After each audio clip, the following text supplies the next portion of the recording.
Hello, welcome to my chicken pen. This is where I keep my gang of girls. Now we've got about 20 girls now. We've just took in another new 6 girls yesterday. All of our chickens are ex-rescue hens, which means they're barn raised hens. So they've come from a life living in barns. Now I'm going to show you in a minute how they look when they come out of a barn, but that can be quite distressing if you've never seen them like that before, so I will show you. But I thought we'd start with Henrietta. This is Henrietta. She's been with me since 2020.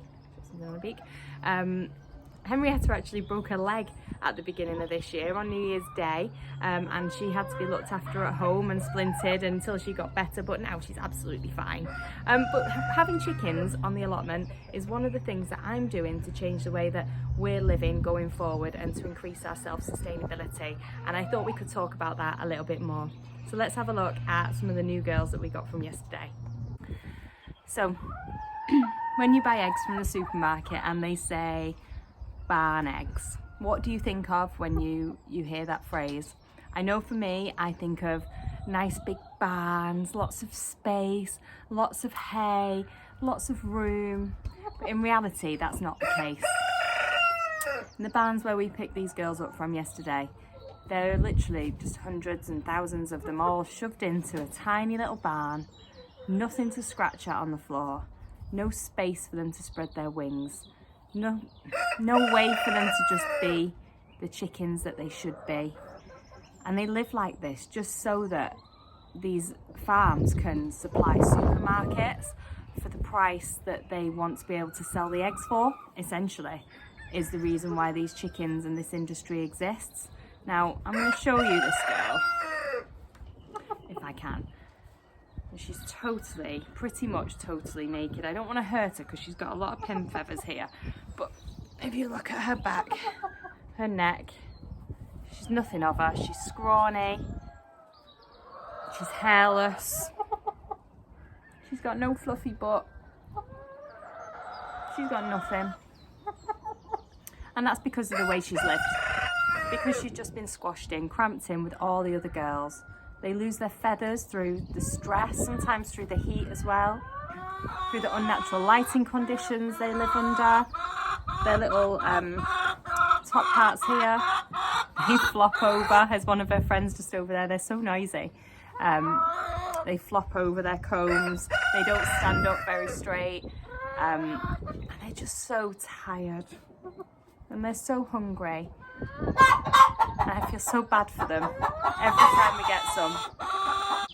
So the great thing is they don't stay like this forever. They do fluff up. It doesn't take very long before they fluff up and they start to develop their personalities, and all of our girls have got their own personalities. We know them all by name, and they're usually named after their personality and what they get up to and what they do. And they are going to have an absolutely wonderful life here with us. One of the things I do think that we could do a lot better as a society is to care for our animals, especially the animals that feed us, more than we currently do, and to be more concerned about the way that they live. So I rescue these girls because I want them to have a better life. After the way they've been treated for 18 months, they deserve to be free. They deserve to flap their wings and run around and have all of the space that they need. And that's not possible for all of them. The ones that don't end up getting a new home, they just go straight to slaughter after 18 months of living that way in those barns and in the cages and in all of those places. You know, at least these guys are going to have, she's trying to run away from me now, they're going to have a good life. But I do think that sourcing of eggs is something that we could start making a difference with. All of us. I read a stat somewhere that said if 1 in every 3 people had eggs, had chickens that laid eggs in their, somewhere in their garden, on their balcony, then there'd be no need for the egg industry at all. But I know that's not possible for everybody, and it's not something that everybody can do. But everybody can look at different ways to source their eggs. Look at people like me, who I sell eggs from my front window, and it doesn't take a lot to walk around streets, especially around here, and it's just a normal town, and find people selling their eggs instead of going to the supermarket. And yeah, it does take a little bit more time. Yeah, you might have to make an extra trip out of the way. But in my opinion, it is worth it, you know? And at the moment, there's so many people around wanting to make a difference. You've got people down at ferry ports gluing themselves to wagons because they don't agree with something and they're trying to make a protest and make a stand.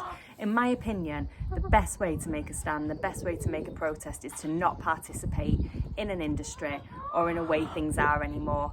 Because the more people that do that, the more we create communities and bonds and friendships with people who are changing and making a difference. The more change that happens, because it has to, because it's forced. I know. Because it's forced. And that's in my opinion, that's the way forward. You know, what we're doing is unsustainable.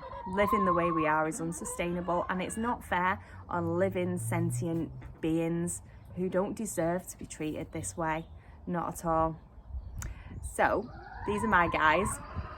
They're very, very noisy this morning, but I absolutely adore having them, and they're making a massive difference to us and our trip to self-sustainability and making it.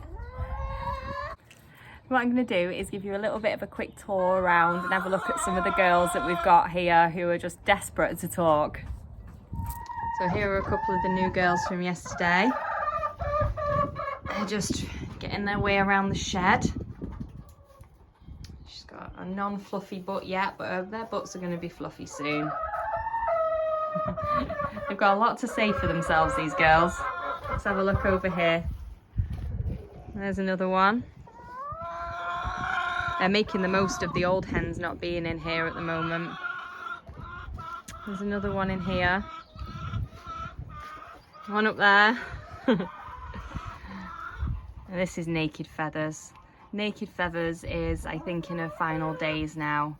She's quite old. She's one that came to us about 18 months ago, and she was about 18 months old.